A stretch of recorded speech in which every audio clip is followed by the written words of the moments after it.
Hello, ladies and gentlemen. It's your boy Biki from the Untitled Game Show Reviews. And for you guys today, we'll be taking a look at the Nintendo Switch version of Slime Sand. Now, at first glance, Slime Sand looks very similar to the wave of retro art ultra-hard platformers that have been releasing over the last few years. And as many of my longtime subscribers will know, these type of games usually miss the mark for me when it comes to difficulty and the balance between the depth in the gameplay and the world building all around. Usually it's just all about being very difficult, or it's all about being artistic, and it's never a really good balance between the two. But here we are with Slime Sand, which really has found its little niche for me and has me wasting, well, my whole entire lunch break playing this game, where I normally be playing Mario Kart or watching Netflix or just talking to some of my friends. And here I am, I'm just stuck playing this game. And why is that? What makes this game so special? Well, first we need to talk about the gameplay. At first, the game starts off very simple. You're just a regular platformer. You jump over platforms to reach to the end where there's an arrow telling you that's the end of that specific level. Eventually, they start adding new mechanics which you're going to have to start using, like you have a dash. The dash allows you to dash from one platform to the next. You could dash straight up, you could dash down, and your main character you play with first only could dash once in the air. But you also could go to a shop in-game which allows you to buy different characters that have different abilities. Some have double jumps, some have the ability to dash twice, some move really fast, some can't stand still, and all these things can be locked through the apples. Once you're going through levels, you will see these little apples to collect. Usually on certain stages there are 3 to 4 apples. Once you collect that apple, it goes into your inventory. You can bring it back to the shop and you could buy different backgrounds for your game, different characters, and other little things to enhance your gameplay. Now, talking about, well, why is there a shop in a game like this? Well, it's a little funny because of the way this game is actually set up. Slime Sand, the little creature, was actually eaten by a giant worm. And the whole entire game takes place inside the body of this worm, and you're moving throughout the body from level to level. And then there is actually like a home base where you have your own house, and there is a town as well, and then there's shops in that town, and then there's other characters you could interact with. Throughout the levels you actually do the platforming in, you actually could find hidden pathways where you find hidden characters and tell them like what's going on, and they can send them back to the main town where you can interact with them again.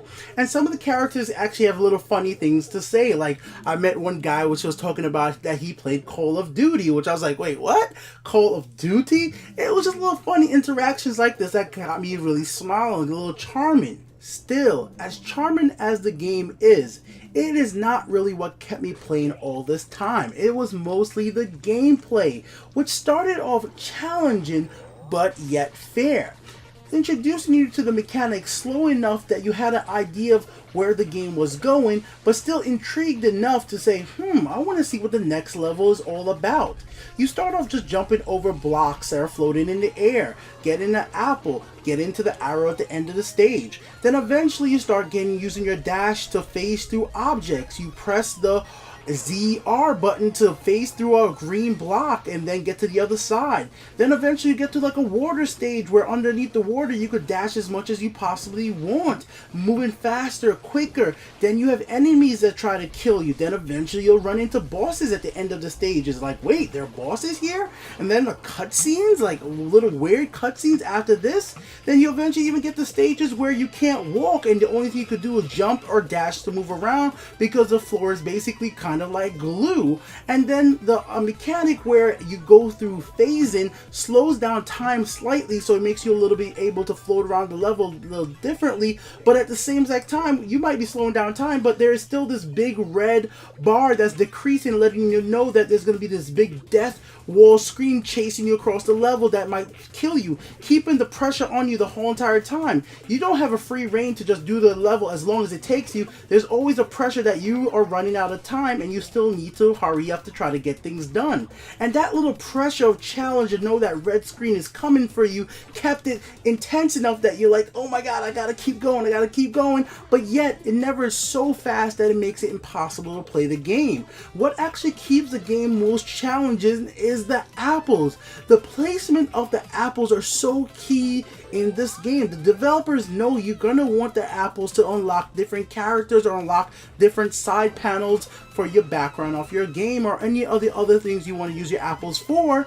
And with that being said, you're gonna try to get as many apples as you can in each stage. But there are gonna be certain stages where the apple just seems so out of reach when you combine with the amount of time you have to get through the level before the red screen gets you and everything else you have to challenge with. I've done some levels maybe even freaking 30 to 40 times just because I wanted the apple. It's not that I couldn't get to the end of the stage, it's just I had to get the apple. And it's been a long time that I had a game like this on my Nintendo Switch where my collectability senses were just so high. Like, I'm a gamer, I need to collect that thing, I must have that apple. Do I need the apple really? Can't I just play the levels for fun? Of course I can, and I think that's what this game is so nice, because it has the challenge that everybody might want. If you are just an average gamer who wants to jump through a platformer really quickly and get to the end of the stage and see what's next, you can play like that. If you're somebody like me who wants to try to collect as many apples as possible, you can play like me. If you're a speedrunner, you can play like a speedrunner and try to get through the level as precise, as quickly as you want.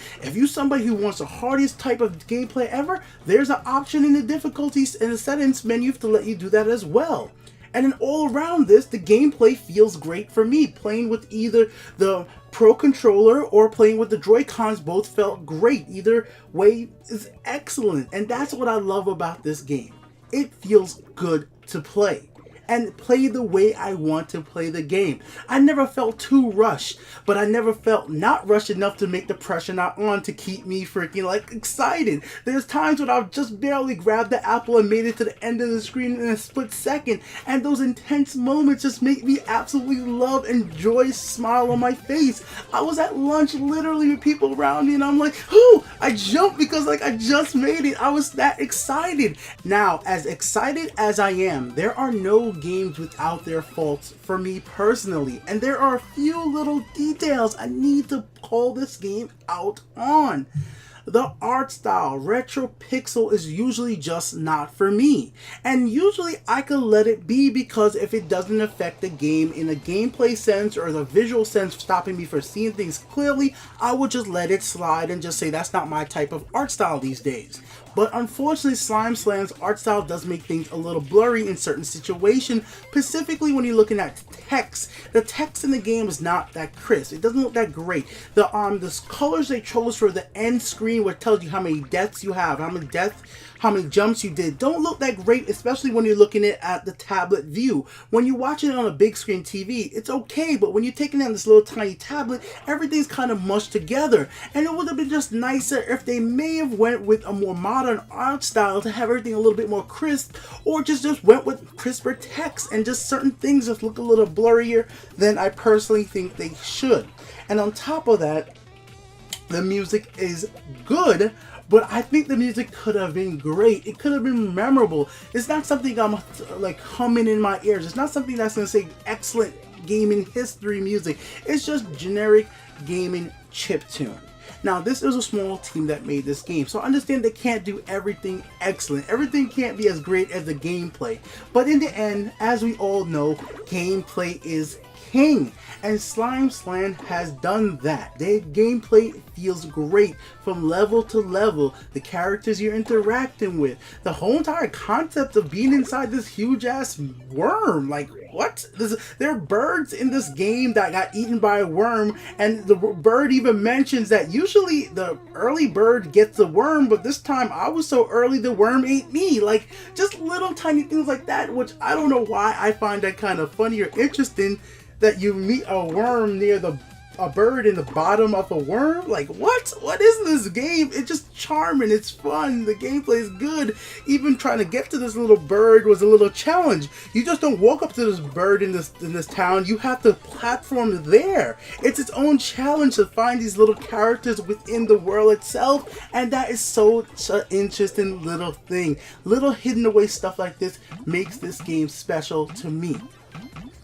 So that is why, with all the things I've mentioned about gameplay, with all the things I've mentioned about my slight issue with the graphics, full text, and not the audio not being the best ever, I'm still gonna say the Untitled Game Show gives Slime Slam a 4 out of 5. You guys should check this one out. This has been Biki with the Untitled Game Show. See you guys next time.